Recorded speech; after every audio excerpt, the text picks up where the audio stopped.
രക്ഷകന്റെ തിരുപിറവിക്കായി ഒരുക്കം 25-ാം ദിവസം മനുഷ്യാവതാരത്തിന്റെ ക്രിസ്മസ്. തന്റെ ഏകജാതനെ നൽകുവാൻ തക്കവിധം ദൈവം ഈ ലോകത്തെ എത്രയധികമായി സ്നേഹിച്ചു. വിശുദ്ധ യോഹന്നാന്റെ സുവിശേഷം 3-ാം അധ്യായം 16-ാം വാക്യം. ഏവർക്കും ശാന്തിയുടെയും സമാധാനത്തിന്റെയും സന്തോഷത്തിന്റെയും ക്രിസ്മസ് ആശംസകൾ സ്നേഹത്തോടെ നേരുന്നു.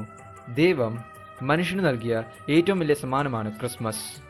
പരിമിതികളില്ലാത്ത ദൈവം മനുഷ്യനെ സ്നേഹിക്കുന്നു. ക്രിസ്മസ് പ്രാർത്ഥനയുടെ തിരുനാളാണ്. നമ്മുടെ ദുഃഖങ്ങളിലും സന്തോഷങ്ങളിലും വിജയപരാജയങ്ങളിലുമൊക്കെ മനുഷ്യനായി അവതരിച്ചവൻ കൂടെയുണ്ടെന്ന ചിന്തയുമാണ് ക്രിസ്മസ് നമുക്ക് നൽകുന്നത്.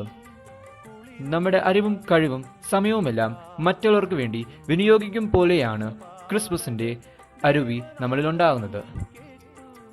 കഴിഞ്ഞ 24 ദിവസങ്ങൾ നമ്മൾ ആത്മീയവും ഭൗതികവുമായും രക്ഷകന്റെ തിരുപിറവിക്കായി ഒരുങ്ങുകയായിരുന്നല്ലോ. ഇനി ദിവസം ഉണ്ണീശോയ്ക്ക് പെറുക്കാൻ നാം ഒരുക്കി വെച്ച നമ്മുടെ ഹൃദയത്തിൽ ഉണ്ണീശോ വന്ന് പെറുക്കാനായി ആത്മാർത്ഥമായി പ്രാർത്ഥിക്കാം. എല്ലാവർക്കും ഒരിക്കൽ കൂടി ക്രിസ്മസിന്റെയും ന്യൂ ഇയറിന്റെയും ആശംസകൾ. ഗ്ലോറിയ അന്നു തിങ്കൾ കലപാടി ഗ്ലോറിയ.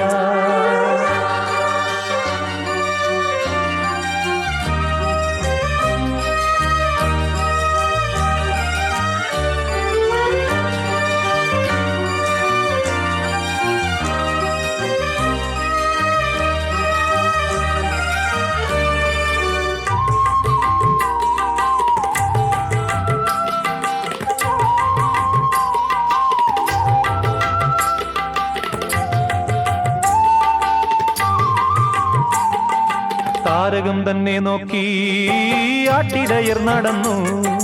താരകം തന്നെ നോക്കി ആട്ടിടയർ നടന്നു.